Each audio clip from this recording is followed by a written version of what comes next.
This is Walter O'Keefe, inviting you to listen in on the Nightline. Tonight, live the incredible life of ages yet to come, in a time that might be 1,000,000 years from now, on X-1.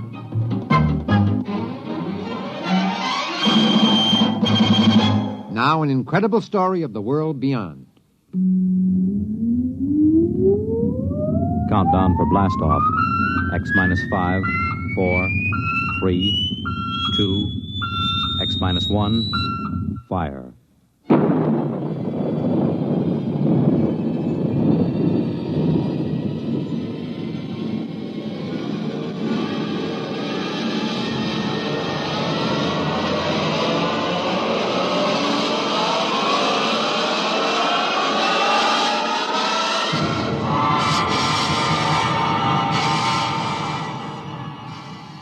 From the far horizons of the unknown come tales of new dimensions in time and space. These are stories of the future, adventures in which you'll live in 1,000,000, could be years, on 1,000 maybe worlds. The National Broadcasting Company, in cooperation with Galaxy Science Fiction Magazine, presents X-1.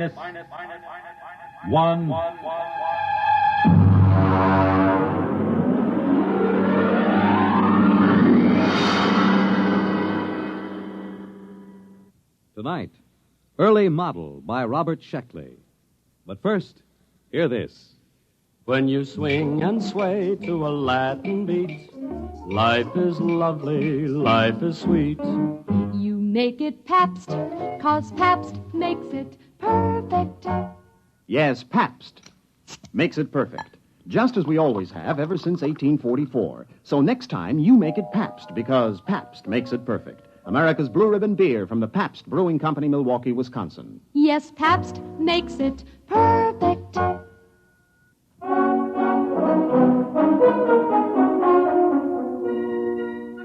Now, X-1, and the Robert Sheckley story, Early Model. Of course, Professor Sliggett claimed the trouble was that the Protec was an early model, but then he invented it. He sprung the thing on me just before I took off for my scouting contact mission to Tells 4 in the Betelgeuse sector. Here, Bentley, put this on. Well, what is it? A new model. It's called a Protec. What's it for? Now, you'll wear it on your mission. Now, look, Sliggett, I already have to carry enough equipment to give varicose veins to an elephant. Linguicine, that's 22 pounds. I can't do without it, or I can't translate native languages. Concentrated food, water, subspace radio, weapons, medical kit. Now, how much does this thing weigh? 72 pounds. Try it on. Look, I won't promise It fits right on your back. Here, I'll snap the harness. Fits fine. It digs into my back. There's a sharp thing back there. That's the sensory link. It has to be at that angle. But my back... We're working on the problem. Now, don't worry. What does it do? Protec is a perfect protection for initial planet contact. There are pseudoprotein computer banks and an Anderson-Woodward force field projector. Wherever the Protec senses danger... look, I'll show you. I take this slide rule and swing at you. Hey, where did everybody go? Who turned out the lights? Hey, Sliggett, where am I? Sliggett! Get me out of here, Sliggett! What happened? The Protec went on. It encased you in the AW force field. I released by master control. You can turn it off with this button on your chest. Perfect. Yeah, but 73 pounds. Well, this is an early model. I've used every weight-saving device possible, but unfortunately, early models are always a little bulky. All right. How do I take it off? I'm not going to tell you. Huh? We're not going to take chances of having valuable equipment discarded just because it might be a little uncomfortable. Bentley, you're going to an alien planet. It's necessary that you be protected at all times. Look, I've got enough sense to figure out when to wear this thing. Suppose you find the natives seemingly friendly. You'd want to take off this heavy, uncomfortable Protec. But suppose you misjudge their attitude. Sliggett, I can take care of myself. That's what Atwood said before he left for Atopus 3. We never heard from him. Bentley, can you turn a knife thrust from the rear? Have you got eyes in the back of your head? Protec has. We're not going to risk $8 million worth of equipment just because you might be uncomfortable. Suppose it blows a fuse or pops a wire. We've got triple everything, with a power supply good for a century. Bentley, after this field test, the Protect will be standard equipment for all explorers. Well, all right. I'll try to get used to it. But it feels like I'm carrying a 72-pound monkey on my back. I carried it for 6 weeks on the way to Tells 4. And the added weight loused up my coordination in landing, so I burned out about 7 acres with backlash from the braking tubes. The radio receiver buried in my ear itched, and my back was rubbed raw from the carrying straps. I piled on my linguisine and the other equipment and staggered out. My instructions were to fraternize with the Aborigines and establish a trade pact, if possible. I found 2 of them standing outside the tail fins when the hull had cooled enough to get out. They were bipeds, orange-skinned with thick, short tails, and they were armed with stone axes and clubs. I stepped out of the lock, and they started talking fast. I realized I hadn't turned on my linguisine, so I tuned it in and threw the switch. I dare say it's a manifestation of some supernatural quality, eh, Wassel, old chap? Without a doubt, old man.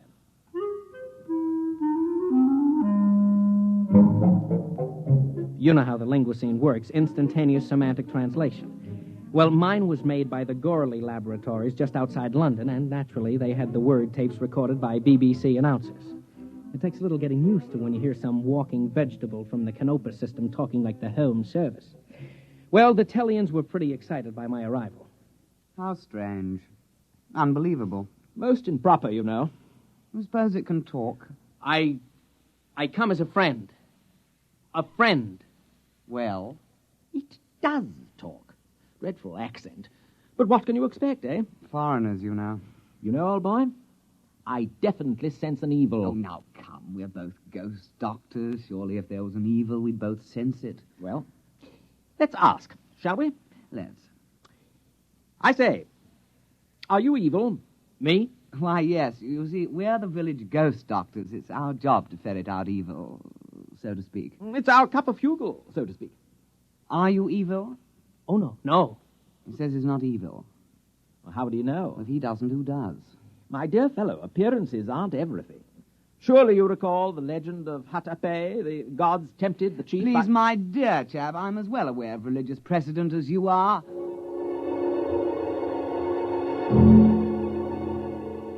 The 2 of them stood there, lashing their orange tails, accusing each other of heresy. The linguisine finally couldn't handle the theological discussion and cut out before overload blew a circuit. Eventually, they must have decided something because the short one carrying the stone axe turned to me. Stranger, we've decided not to kill you. Not yet, anyway. We'll go to the village and purify ourselves, then we'll initiate you into the club. The club? The Society of Ghost Doctors. You see, no evil thing can become a ghost doctor. It just isn't done, you know. Oh, we'll find out the truth that way. Clever, eh? I'm deeply grateful. But if you're evil, we'll destroy you. Have to. Our job, you know.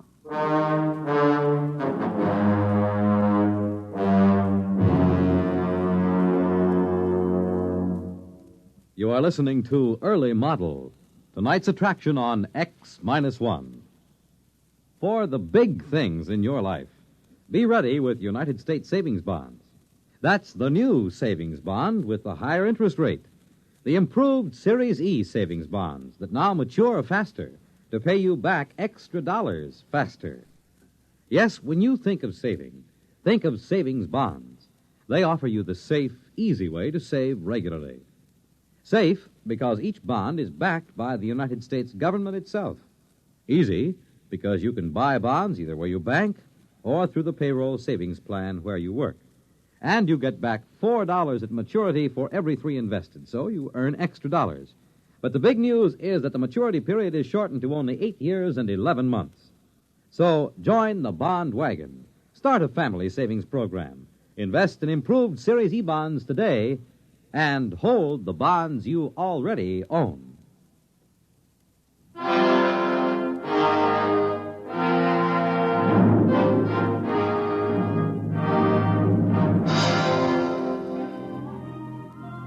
Now, back to X-1 and tonight's story, Early Model.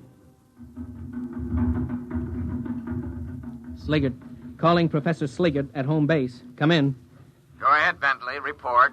I'm in the village now. They're about to initiate me as some kind of priest. All I have to do is pass some kind of test. And, by the way, if I don't pass, they're going to kill me. That's good. What's funny? They can't hurt a hair on your head, not with Protec on the job. They seem awfully confident that they can. Primitive cultures always overestimate the power of their weapons. Don't worry. Just let Protec take care of you.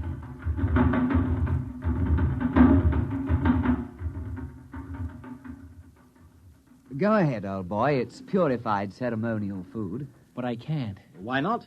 We purified with 7 sprinklings of strychnine, according to ritual. It's a taboo. I'm only allowed to eat my own supplies. A tribal taboo, you know. How primitive. Positively pagan. Well, shall we get on with it?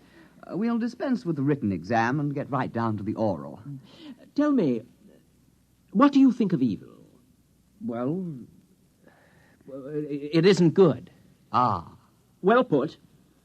Well, in that case, you have no objection to receiving the sacred and very holy spear that Cran Clou brought down from the abode of the small gods, the brandishing of which brings good on a man? Oh, I would be honored to receive it.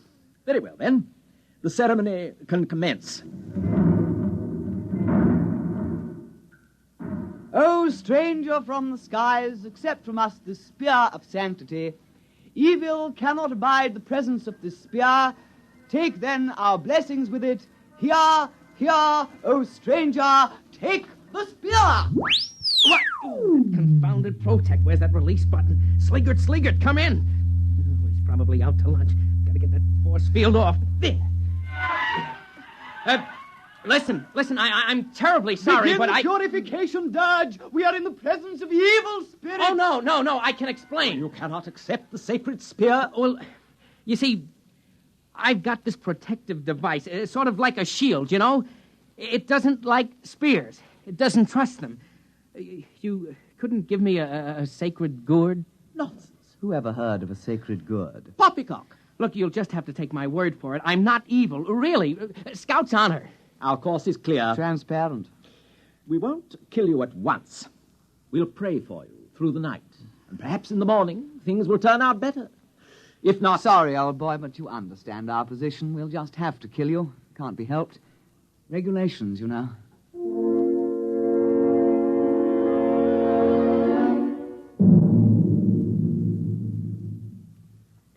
Yes, Bentley, I understand. Well, primitive people are notoriously treacherous. They might have stabbed you with the spear. Look, Sliggett, I'm positive there was no such intent. After all, you have to start trusting people sometime. Not with $1 billion worth of equipment in your charge. Don't you understand? The Protec wouldn't let me accept their sacred spear. That means I might be evil. Now, what if I can't pass the initiation test tomorrow? Look, tell me how to take it off. Oh, no. We want you back alive. There's no way they can hurt you through the Protec field. Now, try to have a little faith.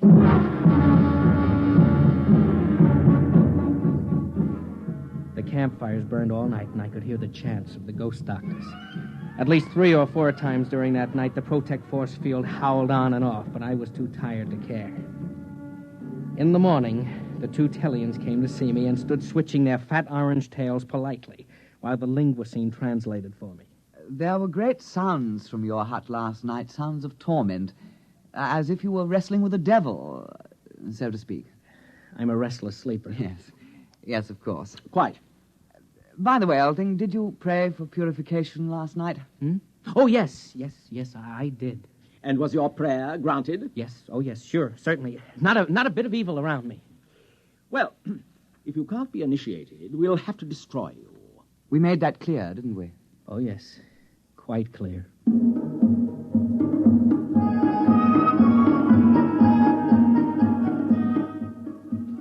The initiation ritual took the whole day. It was sort of a cross between a Shriners' convention and a performance of Das Rheingold at the Met.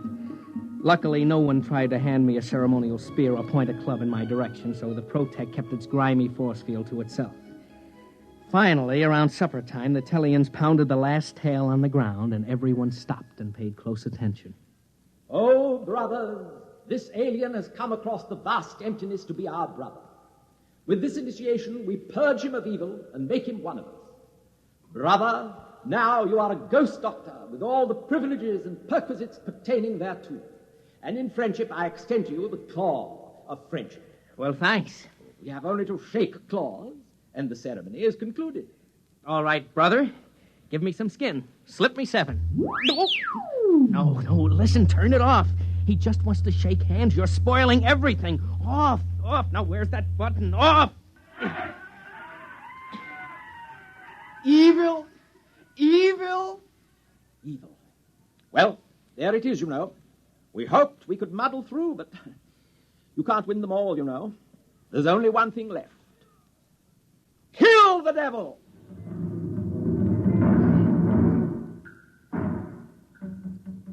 About 30 of the Tellians heaved stone spears at me, and naturally I disappeared inside the Anderson-Woodward force field, and the spears rattled off the whining, coruscating power sphere.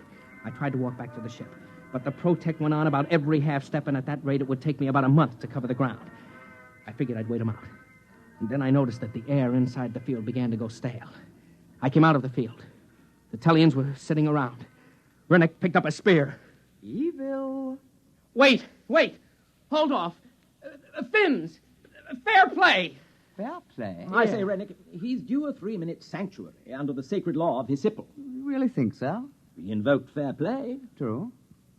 All right, monster. You have 3 minutes. Thanks. Hello, Sliggert. Come in, Sliggert. Ah, there you are, Bentley. Listen, you've got to get me out of this. They're trapping me in the Protect. You mean the Protect is saving you from harm? No, they keep activating it. They'll starve me out. Now, don't get panicky. Just sit tight in the Protect field till they see they can't harm you. You confounded idiot. There's no air in there. The force field cuts it off. I'll choke. Oh, dear, that's true, isn't it? Don't worry. We'll correct that in future models. Oh, thanks a lot. But what am I going to do right now? How do I get this thing off? Well, now I am sorry. To tell the truth, I designed the harness so that you couldn't get out under any circumstances. Oh, you lousy... Please, let's keep our heads. If you can hold out for a couple of months, we might be able I can't. The air, the water... And I hate to mention it, but they seem to be building fires around me. I'm sorry, your 3 minutes are up. We are going to destroy you with fire. Yeah, it's traditional that way. My dear chap, would you like to kindle the first blaze? Oh, after you, old fellow. Remember, I burned the last evil monster. True. Oh, monster. Yes? Do you have a light?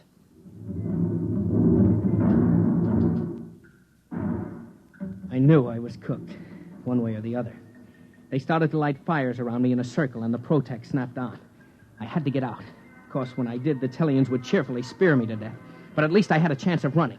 The field snapped on again. I grabbed my knife from the tool chest and hacked at the thick duroplastic webbing of the harness. I came out of the field long enough to hear Sliggert shouting in my ear. What are you doing? Cutting my way out of this fire trap. You don't dare destroy government equipment. This will go down on your 201 file. Look, I'm trapped inside the field as long as they feed the fire, and considering how they feel about devils, they'll probably keep it up a couple of 100 years. Uh-oh. They're pushing the fire closer. Goodbye.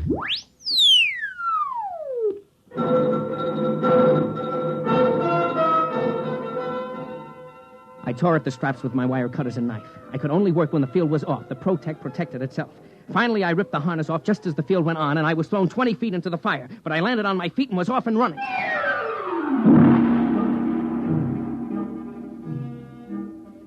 It took the Tellians just 100 yards to catch up and gently lay a stone club along the side of my head.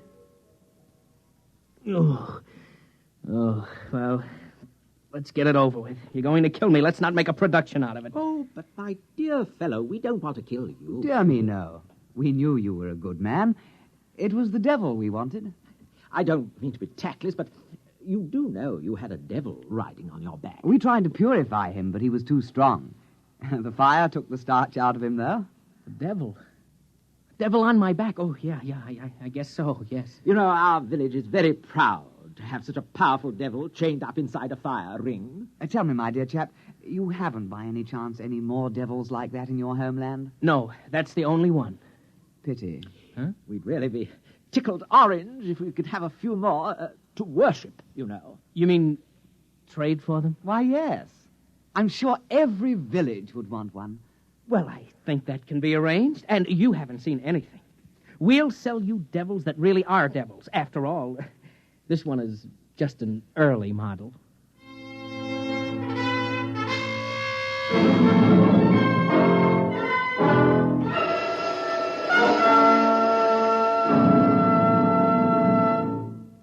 Fred Collins again, and I'll be back to tell you a word about tonight's X-1 in a moment.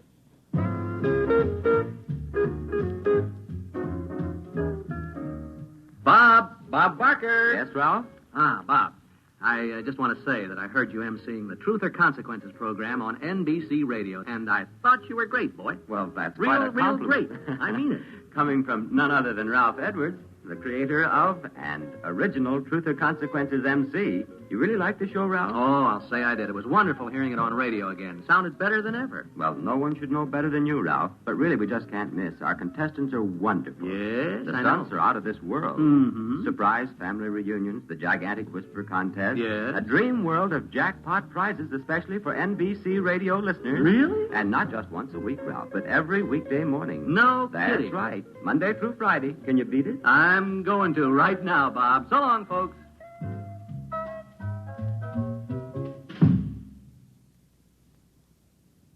You have just heard X-1, presented by the National Broadcasting Company in cooperation with Galaxy Science Fiction Magazine, which this month features Make Me an Offer by Con Blomberg. Galaxy Magazine on your newsstand today. Tonight, X-1 has brought you Early Model, a story from the pages of Galaxy written by Robert Sheckley and adapted for radio by Ernest Kenoy. Featured in our cast were Bob Hastings, Joseph Bell, Anthony Kemble Cooper, and Alastair Duncan. This is Fred Collins speaking. X-1 was directed by Daniel Sutter and is an NBC Radio Network production.